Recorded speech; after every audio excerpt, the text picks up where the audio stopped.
Ora, bom dia, meus amigos. Vamos falar do espasmo esofágico do André Ventura.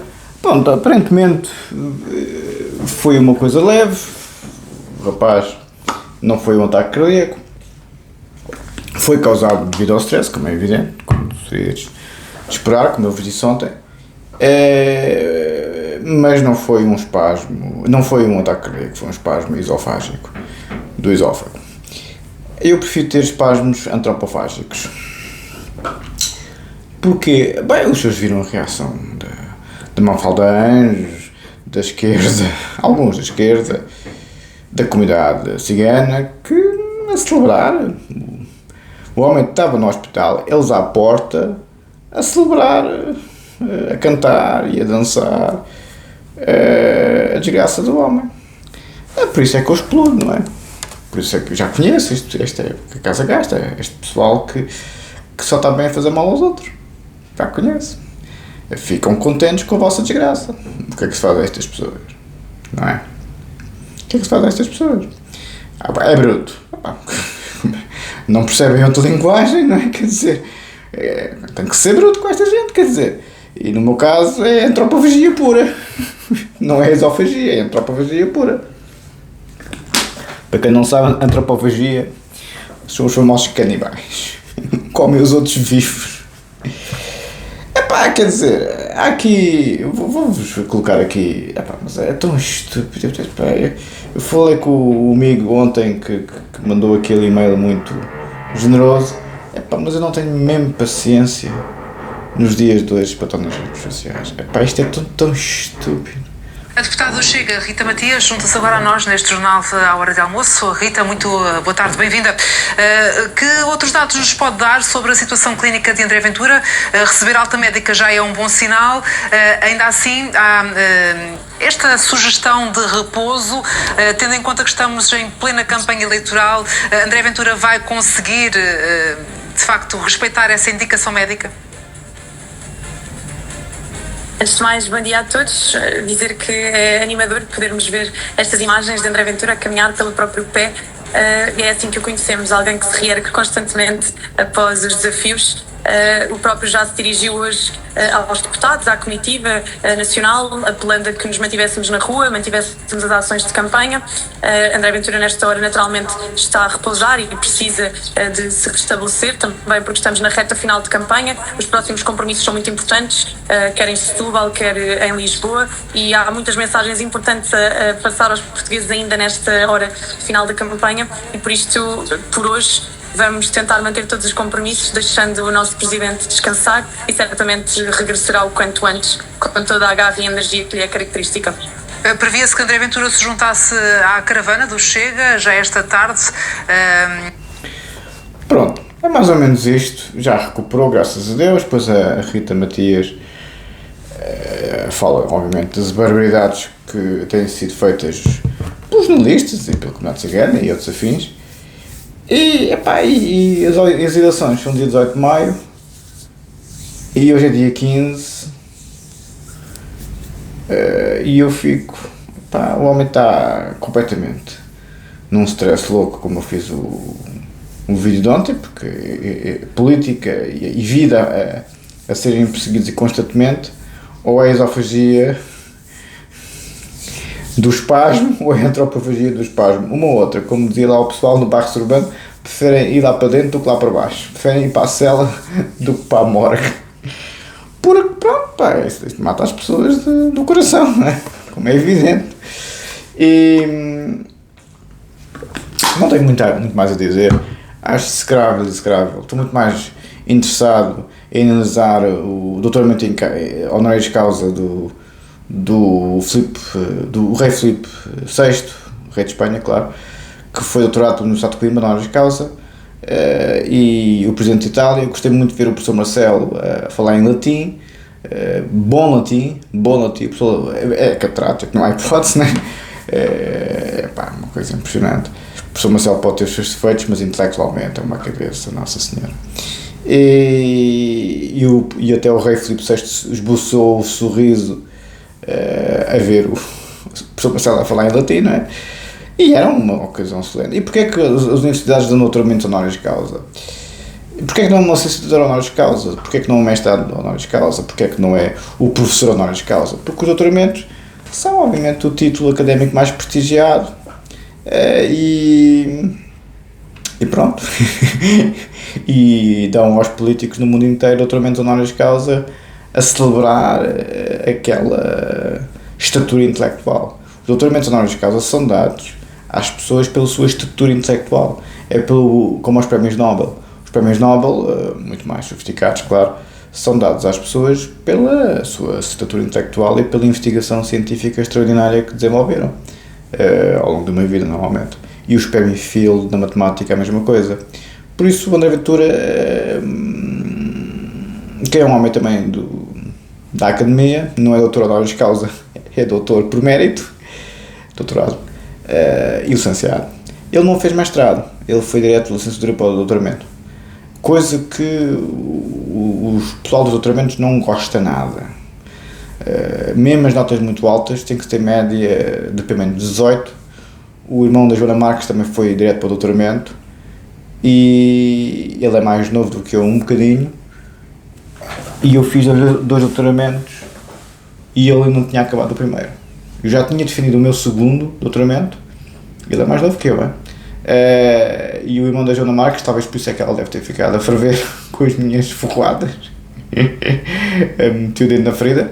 O Vasco foi direto da licenciatura para o doutoramento, coisa que não se deve fazer, e durou muito tempo a fazer o doutoramento dele em Canada Beach, porque não estão preparados da licenciatura. Aquilo é muita areia para a caminhonete de um licenciado de 22 ou 23 anos, não, é muita areia.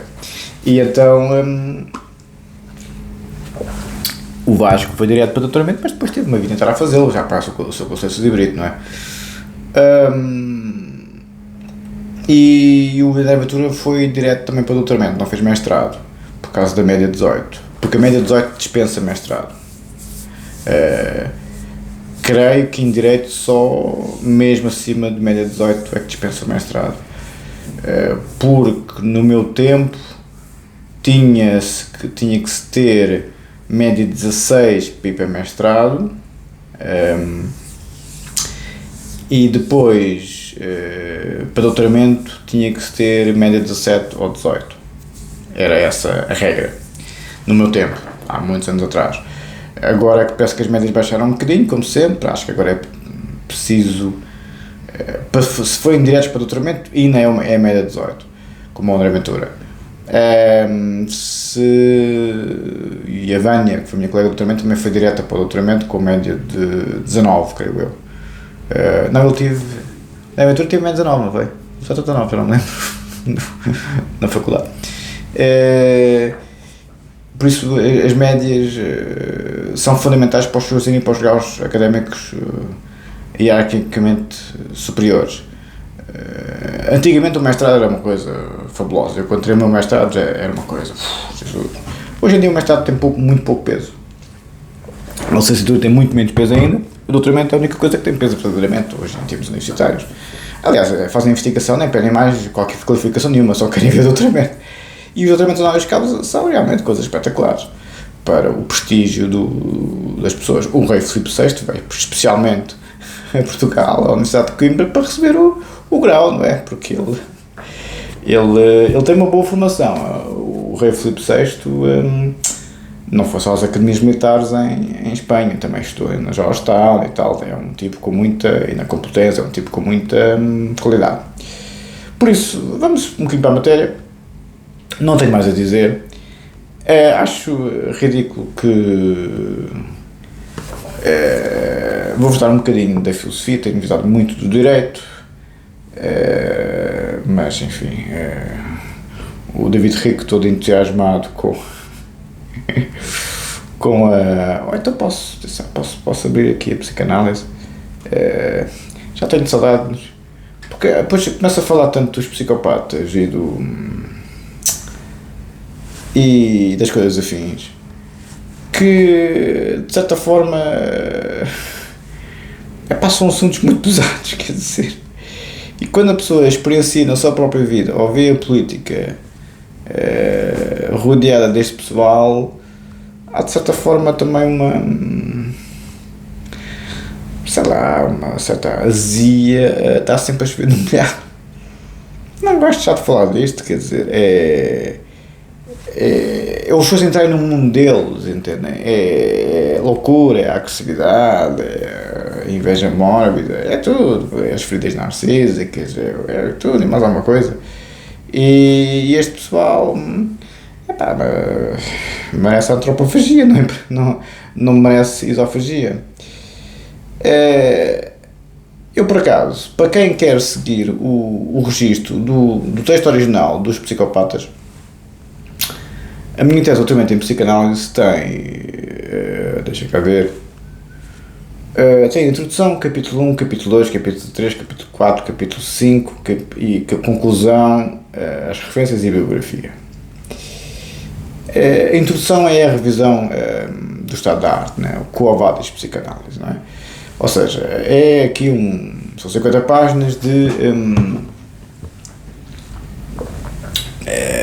que se faz no mestrado, de certa forma de elaborar sobre o que a ciência psicanalítica, ou qualquer ciência que os senhores estudem, o estado da arte, a revisão da literatura, os senhores apresentam os argumentos, tudo o que foi feito naquela área, naquele tema específico que eu estou a estudar. Quanto mais específico for o tema, melhor, porque quando fazem a revisão da literatura, se for um tema muito abrangente, não é 50 páginas, é 500, não é? E este doutoramento hoje em dia tem limite. Na Universidade de Londres são 100.000 palavras. Depois, o segundo capítulo é o método clínico psicanalítico, que é diferente do método clínico da psiquiatria e da psicologia clínica. No meu caso, uso o Laplanche. Independentemente do discurso teorético, a minha prática clínica é sempre igual, seja curta duração, longa duração, cara a cara, divã, seja o que for. O Laplanche é clean como a água, que a psicanálise está dentro da cabeça do analista ou do clínico, não no setting clínico. Coisa que as pessoas verdadeiramente nunca perceberam, não querem perceber, nem vão perceber porque não são psicanalistas, não percebem nada disto. Têm aquelas teorias, aquelas ideias de formações de outras áreas. A psicanálise é muito idiosincrática e demora uma vida inteira a se perceber. A formação psicanalítica, como sabem, é 15 anos. Mas vem para aqui com os Googles ensinar-me isso ao padre. Bem. O Laplanche é muito incisivo, que independentemente do discurso primário, ou independentemente do discurso secundário, que é a teoria, o discurso primário do analista é o que está na cabeça dele. Pode fazer 2 sessões ou pode fazer 200, o método é sempre o psicanalítico. Seja cara a cara ou no divã. Obviamente que a psicanálise clássica tout court é divã e longa, mas pode ser breve. Por isso é que o Ricard é usado nas psicoterapias breves, porque o Ricard é profundamente psicanalítico. De certa forma é uma súmula psicanalítica que se vê no Ricard no método filosófico.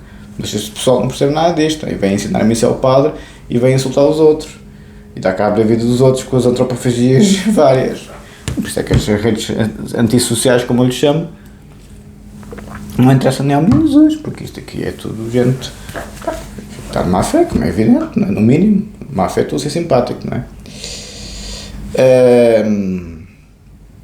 Peço desculpa, o capítulo 2 é que é a revisão da literatura. A introdução é mais ou menos uma pré-revisão da literatura. E aqui realmente não são 50 páginas, são quase 200. Depois eu faço a ponte entre a teoria e a prática através do caso, no capítulo 3 do caso Dora, e intitulo uma ponte epistemológica entre os prolegómenos teóricos, como discurso secundário, usa a expressão do Laplanche, e os construtos práticos e clínicos como um discurso primário, ou seja, o discurso primário do analista é a sua prática clínica, está na cabeça dele o método. 2 sessões, 200, cara a cara ao divã. Jean Beguin, um grande clínico da velha guarda, muito amigo do Pedro Luzes, que eu fiz amizade com ele também, já, apesar de ser da velha guarda com o divã, já defendia que a psicanálise devia ser feita cara a cara, coisa que foi um avanço bastante considerável para nós na psicanálise, não? Porque o registro clássico é o divã e longo. O Laplanche foi brilhante nesse aspecto porque de certa forma, formulou que não interessa o que é que as pessoas fazem na vida. Até podem estar num passeio no jardim com o Mahler, como o Freud fez, e fazem ali uma psicanálise a andar no jardim. Por isso é que eu explodi tantas vezes, não explodi, só explodi verdadeiramente uma vez e uma para outra vez, com as bocas e com isto e aquilo, papai não percebe nada disto, quer dizer, não, é que não, estou completamente fora, quer dizer, não percebo nada disto, é a mesma coisa que eu ir falar com o Júlio e tenho umas luzes de física e depois acho que já tenho, que já percebo do assunto como o Oppenheimer ou como o Dirac ou como o Schrödinger, não percebo nada disto. A psicanálise é muito idiosincrática, é muito técnica, nós temos muito a maneira de fazer as coisas, por isso é que não temos vinculação. O Freud foi brilhante aos registros governativos, somos nós que nos autorregulamos e os governos no mundo inteiro anuíram, é a única área que consegue exercer a sua atividade sem a legitimação dos governos, na saúde mental, como é evidente. Bom, mas continuando, bem, há outras, mas não com a promisância da psicanálise. A psicanálise tem uma promisância muito forte, hoje em dia menos, como é evidente, também depende de onde estão. Na América continua a ser muito forte, na Suíça continua a ser muito forte, na Inglaterra continua a ser muito forte, em França, no Brasil, na Argentina, há países de grande tradição psicanalítica. Há outros que não, né? Quer dizer, as ditaduras nunca foram simpáticas com a psicanálise, nunca, nem o comunismo, nem outros países menos civilizados. A psicanálise é um espelho da civilização do país e do desenvolvimento intelectual. É muita fruta, é muita fruta. E então, porque é muito densa, muito técnica, demora muitos anos, demora muito dinheiro, os jornalistas têm que fazer análise didática, é muito investimento financeiro, não é só os cursos, as formações, e o pessoal quer copos, como a gente sabe, não é? Por isso, faço aqui a transição no capítulo 3 entre a teoria e a prática, e depois no capítulo 4, era aqui que eu queria chegar, entre a página 259 e 273, eu explico os psicopatas que os senhores têm visto agora eu aplicar a minha tese de doutoramento em Direito Penal. É este capítulo que eu aplico esses conteúdos. E o título é, obviamente, com estudos práticos, um discurso primário. Eu divido a tese, a introdução é prolegómenos teóricos, um discurso secundário. O discurso secundário é, como já vos disse, a teoria, quo vadis psicanálise, ou seja, onde é que vai, quo vadis psicoanálise, ou seja, onde é que vais psicanálise, o famoso quo vadis, como se devem recordar, do registro bíblico. O capítulo 1 é prolegómenos teóricos mais uma vez, porque isto é uma expressão do Kant, prolegómenos teóricos, a toda a metafísica se quer prolegómenos, a toda a metafísica se quer apresentar como ciência, ou seja, o Kant a dar o arraso à filosofia que tinha que ser mais newtoniana, porque o Kant é uma tradução do Newton para a filosofia, e obviamente que dizia preliminares, prolegómenos significa preliminares. Idealmente, o capítulo 1 é o método clínico psicanalítico, os prolegómenos teóricos, um discurso secundário, mais uma vez. Capítulo 2, prolegómenos teóricos, um discurso secundário, sempre, o registro de Laplanche, revisão da literatura psicanalítica tout court. O capítulo 3, com estudo prático, mais uma vez, discurso primário. Aqui já eu começo a falar da clínica, não da teoria. Ou seja, eu tenho 2 capítulos de teoria pura, tenho 3 capítulos de teoria pura, compartilhamento também com a introdução, e depois os outros 3 capítulos e a conclusão é tudo clínica. Ou seja, tenho 3 capítulos de teoria, discurso secundário na introdução, capítulo discurso secundário, capítulo 2 discurso secundário, depois capítulo 3 discurso primário, capítulo 4 discurso primário, capítulo 5 discurso primário, conclusão do discurso primário. São 3 capítulos de teoria, discurso secundário, e 4 capítulos de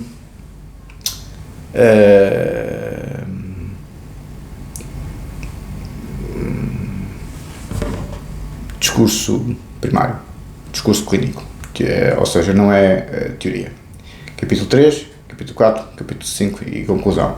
Capítulo 3, a ponte, faço a ponte através do caso Dora e da Bauer, famosa e da Bauer, a ponte entre o lado teórico e o lado clínico, como eu já vos disse, caso de hora, uma ponte epistemológica entre os poligómeos teóricos como discurso secundário e os constitutos prático-clínicos como discurso primário. Depois, capítulo 4 é o tal, constitutos práticos, mais uma vez, discurso primário, casos clínicos num setting prisional, é a nossa análise psicanalítica. Capítulo 4 é aqui que eu analiso verdadeiramente os psicopatas. É um capítulo inteirinho, só para os psicopatas. Capítulo 5, mais uma vez, aplico mais uma vez a teoria e a prática através dos casos clínicos, sejam os meus, entre aspas, dos psicopatas, como dos autores, e então aqui, com estudos práticos de discurso primário, uma aproximação da escola de relação de objeto, da escola de relações de objeto clínica, que é, obviamente, a escola de relações de objeto, a verdadeira teoria psicanalítica dos dias de hoje, no Menninger Psychotherapy Research Project, o MPRP. Foi o maior projeto de investigação psicoterapêutica e psicanalítica na Menninger Clinic, a maior do mundo na altura. Aquilo era um hospital psiquiátrico, uma pressão, tínhamos que andar de autocarro lá, de um lado para o outro. Estou a ver o Santa Maria, metam lá algum cheio, que é uma coisa, agora mudou de sítio, mas era em Topeka, no Kansas. Estive lá muito tempo a fazer investigação e conheci os graúdos quase todos. Porque era a meca do pessoal ir para lá, percebem? O pessoal de investigação. A Menninger Clínica para os psicanalistas era como o Max Planck para os penalistas, onde também andei muito tempo, e cada vez que vou à Europa tento ir ao Max Planck, só para dar um cheirinho ao Instituto de Criminologia e Direito Penal, fundado pelo professor Yashek. E é isto o meu mundo, quer dizer, e depois vem para aqui, mandar a boca, assim, está bem, pronto, sim senhor. Quando não percebo nada disto, quer dizer, então na psicanálise, o método clínico, eu estou a andar na rua como o tio Freud. O Freud literalmente fez uma ação de psicanálise, a andar no Jardim de Viena com o Mahler, com o compositor Gustav Mahler, e escreveu sobre isso. E o Laplanche disse, é exatamente este o método psicanalítico. Não precisa de ser longo, não precisa de ser no divã, não precisa sequer abordar o material inconsciente com o magnetismo puro e duro, basta ser o analista na sua mente a interpretar as coisas do ponto de vista psicanalítico, independentemente da teoria. Por isso é que é discurso primário, é o discurso do analista, não o discurso teórico, é a minha interpretação. Bem, mas como sabem, os Googles é que têm as respostas, não é as pessoas que estudam isto toda a vida nas Menninger Clinics desta vida e nos Max Planck. Por isso é que eu não gosto das redes sociais, e os seus têm muito pouco tempo para se tornarem apoiantes. Bem, podem se tornar apoiantes quando quiserem, mas eu não quero mesmo que o meu canal seja um canal público, porque isto é, o português e o estrangeirado e o imigras clássico não estão de todo preparados para um discurso como o meu. Isto é um discurso muito cifrado, condensado, muito técnico, que os intelectuais e os pares é que percebem. Mesmo assim são poucos, não é? Gonçalo Almeida Ribeiro, o Paulo Renato e o Júlio, sim. Mas onde reparar que eu tive centenas de colegas e outros afins do direito, mas não quero dizer aqui nomes porque esses já são mais conhecidos da praça, e não gostam, porque pronto, enfim, eu tenho uma associação forte ao Chega, então eles não querem ficar queimados, mas eu tenho noção plena que a maior parte das pessoas não percebe patavina disto. Então se estão noutras culturas, noutras dinâmicas geográficas, em dinâmicas geográficas com quase nenhuma tradição psicanalítica, ui, Jesus, ou nenhuma tradição jurídico-penal do registro do ordenamento romano-germânico, por exemplo, o Common Law, ui, Jesus, bom, então aí é que vocês veem as maiores barbaridades, como já perceberam, não é? Mas enfim. Conclusão, é o discurso primário mais uma vez, com estudos práticos, a mente do analista, é a mente do analista que é o método clínico, não é onde é que os seus trabalham. Os seus podem estar a dar uma sessão como o Freud fez, ou um compositor mundial nas ruas de Viena. Bem, não fazemos isso no meio da rua, né? Tem que haver uma confidencialidade. Mas uma sessão clínica, no sentido lá plancheando do termo, é o clínico, é o cuidado do analista em estar. Por isso é que eu nunca interrompo quando estão a falar comigo, como já perceberam. E por isso é que estou irritado quando me interrompem, quando eu estou a falar, porque a pessoa está a ligar os turbos e os senhores colocam logo os travões a fundo quando a pessoa está a ligar os turbos. A Associação Livre Freudiana, o La Planche é brilhante. E a postura do psicanalista é muito pouco dada ao debate das redes sociais e ao debate político, porque a gente ouve, só quando o outro se cala mesmo, já fica sem palavra, sem nada para dizer, é que nós falamos. É muito, muito insultuoso para mim quando me interrompem e eu estou a começar a ligar aos turbos, o V12 do Ferrari, e agora liguei o motor, estou a começar a meter a primeira, interrompem-me logo. Eu assim, mas nem sequer meti a primeira, ainda estou a engatar a mudança e já me estão a interromper, já me estão a fazer travar o carro. Pá, assim, não consigo andar, o Ferrari está sempre estacionado. E isto é o método psicanalítico, é muito uma escuta que acolhe, e nós também nos fazemos ouvir numa escuta que acolhe. O registro do povo, o registro dos não intelectuais, é sempre uma interrupção à metralhadora, por isso é que as lives para mim são sempre muito irritantes, nos dias de hoje menos, porque as pessoas ouvem melhor, antigamente era mais irritante, porque estão sempre a interromper, quer dizer, às vezes por coisas parvas, assim, eu vou falar de uma coisa qualquer, parva, porque lhes apeteceu, eu sempre estou a interromper um raciocínio de grande profundidade com um comentário parvo, mas só para mostrar que estou a ouvir. Muito obrigado. E depois o último capítulo é conjecturas epistemológicas, refutações clínicas, que também vou buscar o título ao meu grande amigo Karl Popper. Ficamos por aqui, temos mais ou menos um apanhado. Se querem ir abordar os psicopatas, vão à minha tese de doutoramento em psicanálise. Quem sabe o meu nome sabe onde é que vai. Já não há meu nome, já não há nada aqui, já a minha ingenuidade de confiar nas pessoas que não conheço de lado nenhum, nunca mais. Por isso, quem sabe o meu nome muito bem, quem não sabe, temos muita pena. E vão fazer o download ao Google e nas páginas 259 a 273, tese de doutoramento em psicanálise do vosso amigo da Universidade de Londres. Essa universidade não presta para nada, mas ao que parece é uma das melhores do mundo. E ainda agora o Ginzé Luís mandou-me uma lista com as universidades não americanas de topo. As universidades inglesas estão lá todas. Oxford, Cambridge e Universidade de Londres. Independentemente da faculdade. Umas com mais prestígio, outras menos, claro. A minha é das que tem menos prestígio. Pois claro que eu sou Rafael da Amadora e ia para onde? Para a London School of Economics. Isso foi o filho do Cravinho. Porque esses graúdos é que pagam aos meninos as grandes propinas. Eu fui para a Universidade de Londres, atendendo que sou da Amadora, para mim corresponde a um Harvard multiplicado por 1000.